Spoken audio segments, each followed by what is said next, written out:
We have seen new U.S. strikes targeting Yemen's Houthi rebels. These strikes happened over the last 24 hours, both of them targeting suspected Houthi missile launch sites, trying to take out missiles before the Houthis could launch them at ships traveling in the Red Sea and the Gulf of Aden. This is a crucial route for international trade, energy shipments, as well as cargo shipments coming from the Middle East and Asia onward to Europe. Now, we've heard from the Houthis themselves. Their supreme leader, Abdul Malik al-Houthi, said that they were going to continue their attacks on shipping as long as Israel's war on Hamas in the Gaza Strip continued. We've also heard from President Joe Biden. He acknowledged that the American strikes so far haven't stopped the Houthi attacks, but that America would continue to strike to try to degrade the Houthis' abilities to launch these assaults. We heard from the British military as well that there is a new suspected attack by the Houthis on shipping in the Gulf of Aden.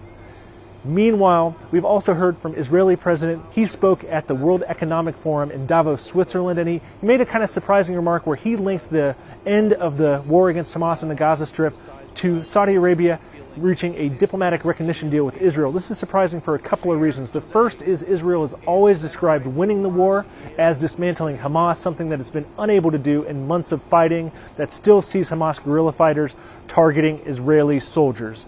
Also, Saudi Arabia has linked any diplomatic recognition to Israel allowing for a two-state solution with the Palestinians. That means having the Palestinians govern their own country along the 1967 borders with Israel, with East Jerusalem, where I am right now, as their capital.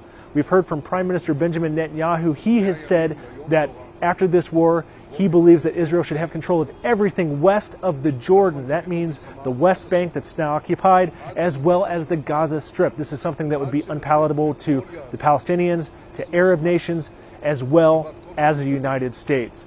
Meanwhile, this war in Gaza continues. Telecommunications have been down for days, making getting any information out of the Strip very, very difficult. And meanwhile, the death toll just continues to rise. As of now, more than 24,000 Palestinians have been killed since this war began.